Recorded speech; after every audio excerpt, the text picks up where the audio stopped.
নমস্কার বন্ধুরা, আজকে আমি নিয়ে চলে এসেছি একটা দারুণ রেসিপি। সেটা হচ্ছে বিরিয়ানি। এই লং বাসমতি রাইস বারবার জল পাল্টে পাল্টে ধুয়ে এটাকে 1 ঘন্টা ভিজিয়ে রাখতে হবে। এখানে হাঁড়ির মধ্যে লবঙ্গ, এলাচ, দারচিনি আর তেজপাতা দিয়ে জলটা হাঁড়ির মধ্যে দিয়ে ফোটা পর্যন্ত অপেক্ষা করতে হবে। এখানে আমরা নিয়েছি 1 কেজি মাংস। সেখানে দিয়েছি আদা পেস্ট, হলুদ গুঁড়ো, লঙ্কা গুঁড়ো, আর দেওয়া হচ্ছে এখানে সানরাইজ বিরিয়ানি মশলা 2 চামচ। দেখতে দেখতে সেই ভিজিয়ে রাখা চালটা এবার সেই হাঁড়ির মধ্যে আস্তে আস্তে ঢেলে দিতে হবে। এরপর দেওয়া হচ্ছে মাংসের মধ্যে দেওয়া হচ্ছে দই, আর দেওয়া হয়েছে পেঁয়াজ বাটা এবং রসুন বাটা নিয়ে ভালো করে মাংসটাকে ম্যারিনেট করে রাখতে হবে 30 মিনিট ধরে।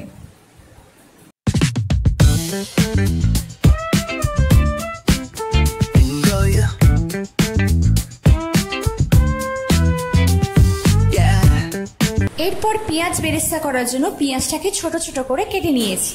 এরপর ভাতের মধ্যে দিয়ে দিলাম সাদা তেল, আর দেওয়া হলো যে লেবুর রস, যাতে ভাতটা গায়ে গায়ে লেগে না যায়, ঝরঝরা হয়। এরপর কড়াইতে তেল দিয়ে সেই পেঁয়াজগুলো কড়াইয়ের মধ্যে দিয়ে বেরেস্তার জন্য ভালো করে ভাজতে হবে লাল লাল করে। এই পেঁয়াজ বেরেস্তাটা ভাজতে লেগেছে 10 মিনিটের মতন। ভালো করে লাল লাল ভাজা হয়ে গেলে তবে এটাকে তুলে নিতে হবে।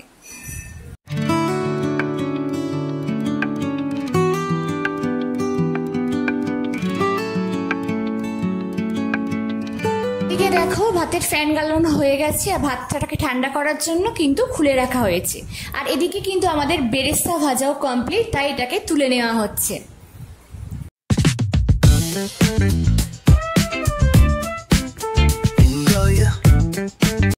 এই পেঁয়াজ বেরেস্তাকে ঝরঝরে রাখার জন্য, যাতে মুড়মুড়ে হয়, সেজন্য কিছু চিনিও ছড়িয়ে দেওয়া হলো। এরপর বিরিয়ানির আলু ভাজার জন্য কড়াইতে নিয়ে নিতে হবে তেল, নিয়ে নিতে হবে হলুদ গুঁড়ো, দিয়ে দিতে হবে একটুখানি নুন, দিয়ে আলুটাকে ভালো করে লাল লাল করে ভেজে নিতে হবে। চলো একবার ঝট করে সেটাও দেখে নাও।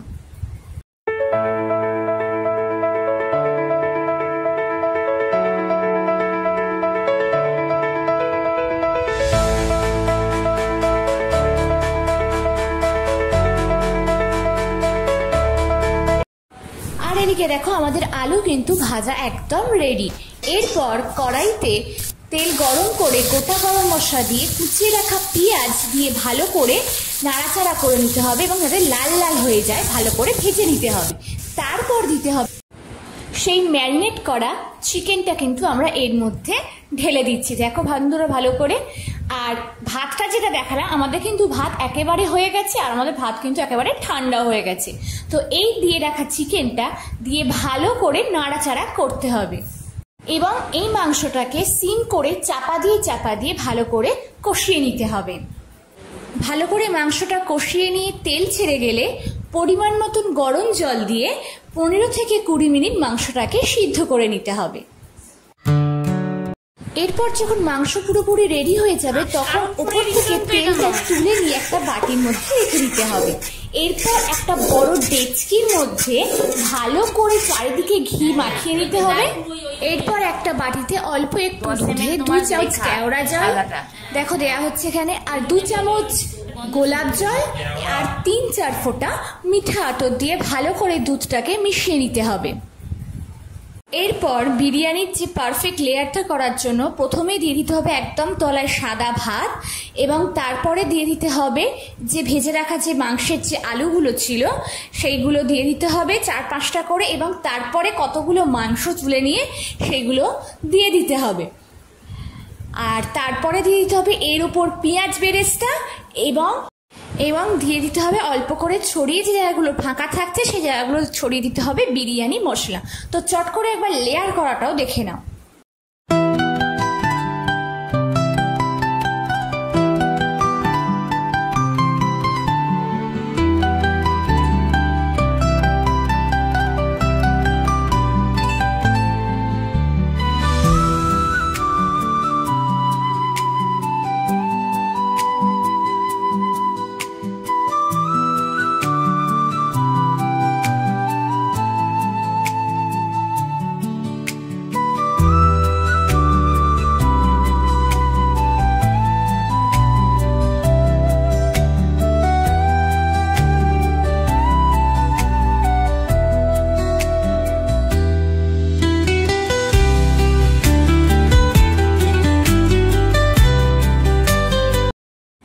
এরপর দেখো সেই কেওড়া জল, গোলাপ জল আর মিঠা আতর মিশ্রিত এই দুধটাও কিন্তু অল্প করে চারিদিকটা ছড়িয়ে দেওয়া হচ্ছে।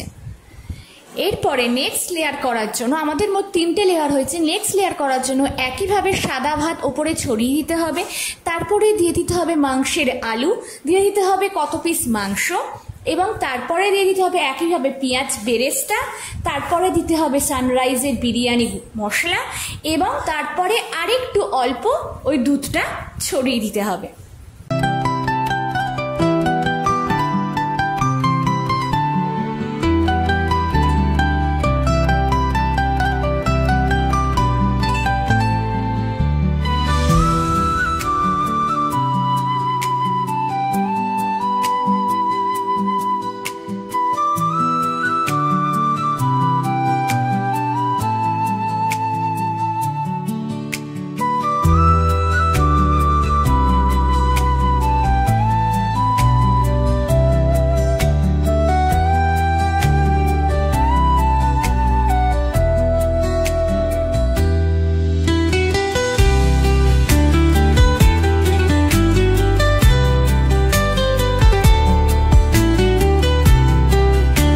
নেক্সট হচ্ছে আমাদের একদম ফাইনাল লেয়ার, যেটা একদম সবার উপরে থাকবে।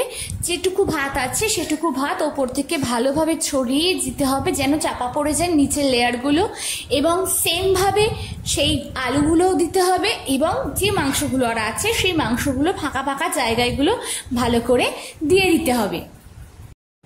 এরপর পেঁয়াজ বেরেস্তা এর উপর দিয়ে ছড়িয়ে দিতে হবে, এবং একইভাবে বিরিয়ানি মশলা এবং যেটুকু দুধ বাকি আছে সেটা এই ধার দিয়ে একদম ছড়িয়ে দিতে হবে।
ভালোভাবে ছড়িয়ে দিতে হবে, এবং এরপর যে সেই মাংসের উপর থেকে তুলে রাখা যে তেল বাটিতে করে নেওয়া হয়েছিল সেটাও কিন্তু একদম ধার বরাবর দিয়ে ভালো করে দিয়ে দিতে হবে।